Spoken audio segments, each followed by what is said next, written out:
spin the keys, the fingertips that reach out to touch them, the string that begs to be bent? Or is it in the notes on a page, a foot to a pedal, the infinite space between imagination and skill? Or is it simply music?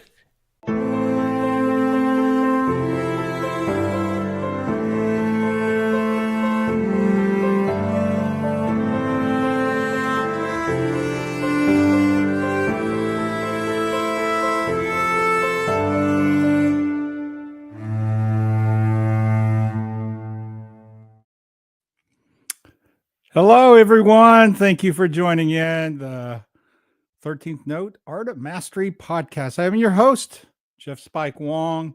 I am here to bring you a very unique episode today. This is an episode that I've been toying around the idea of somehow bringing Bruce Lee and Jeet Kune Do and martial arts on film.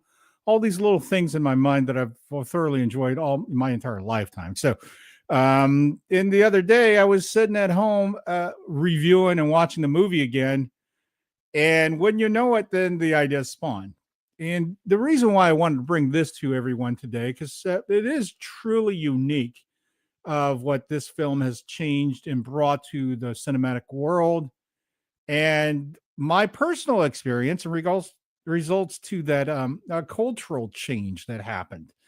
And this was so dynamically done for its time that I would like to kind of walk everybody through. I'm going to do commentary. So this is going to be all goofy and joke because, there's a lot of insightfulness, I think, that everybody can understand.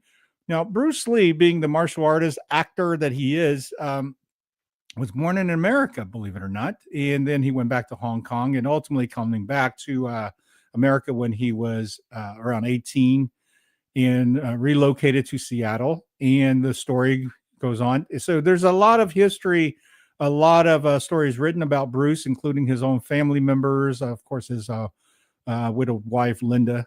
And this is also what been said by Linda that is her favorite film.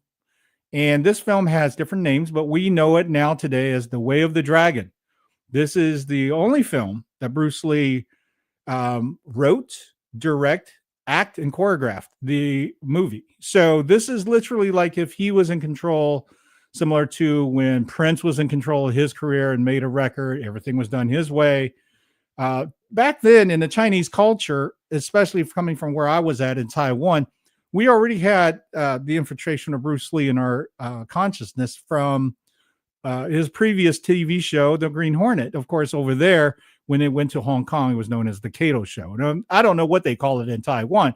I just remember as a little kid, I think I was around maybe 4 years old, something like that, when I saw that, and I was really blown away. Just, of course, Kung Fu. I've seen a lot of the martial arts, especially of those fans out there who watches martial arts movies, such as the Shaw Brothers stuff. You very familiar with costume and period pieces and so forth, and all these flying up to buildings, jumping on trees.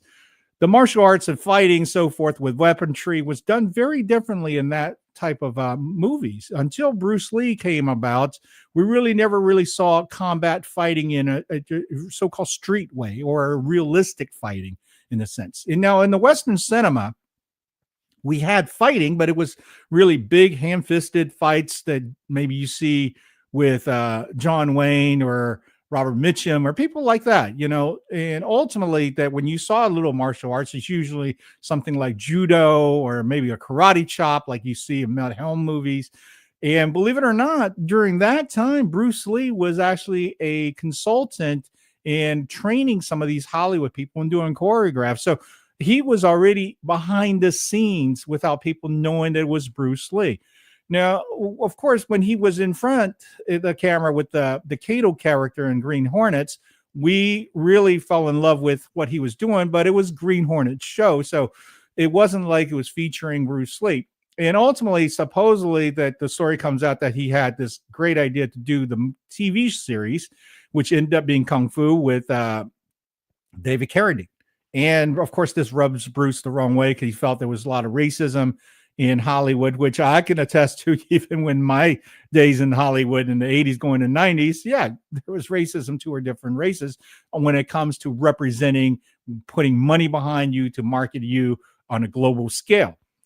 So with that, the folks who's really into Bruce Lee, like myself, already know all the backstories of him going to Hong Kong, leaving television, Hollywood, to become more of a feature film.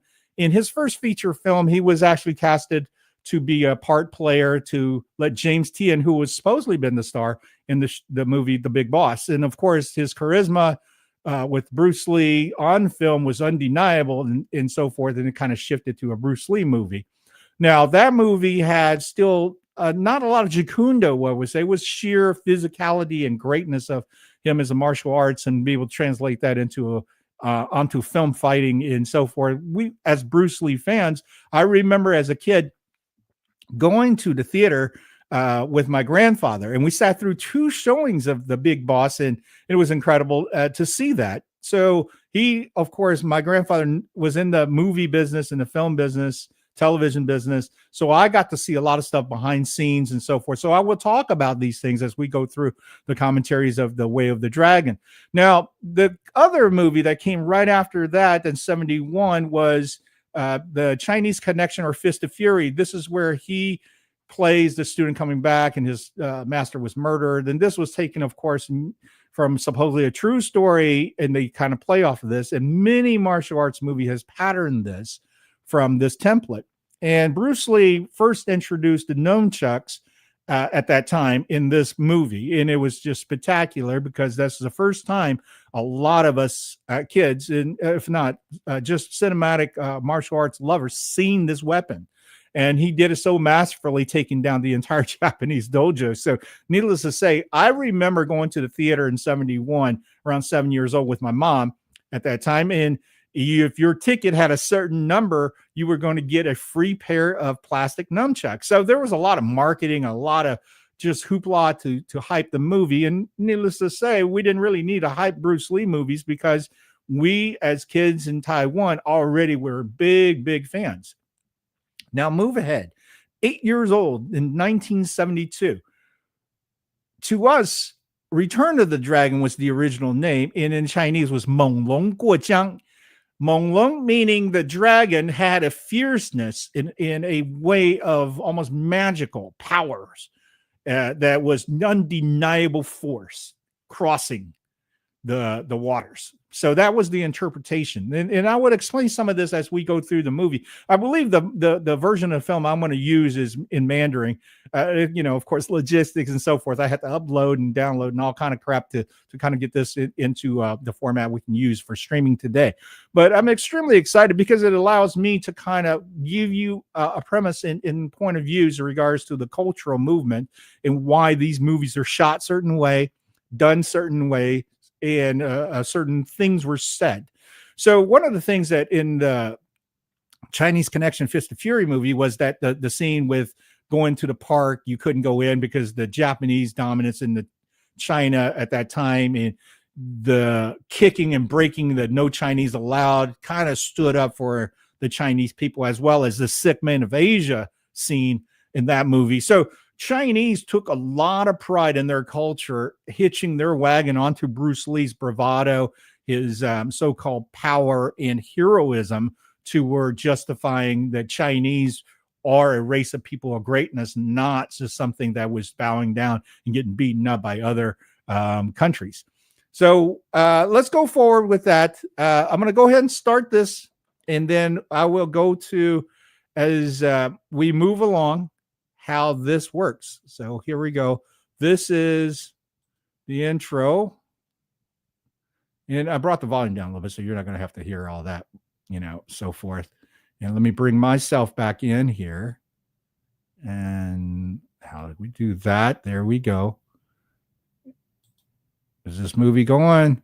We can see the intro starts. Now, I will say that as we were going into the theater to go to see this movie, and I didn't go on premiere night. There was just no way. Every theater in Taiwan, as far as I know of, was just packed around the corner of the buildings and so forth.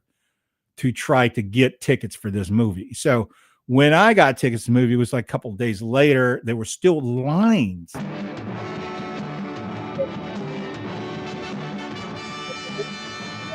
The theater, it literally is waiting to get tickets for like a 11 p.m. showing, and this is 1 o'clock in the afternoon.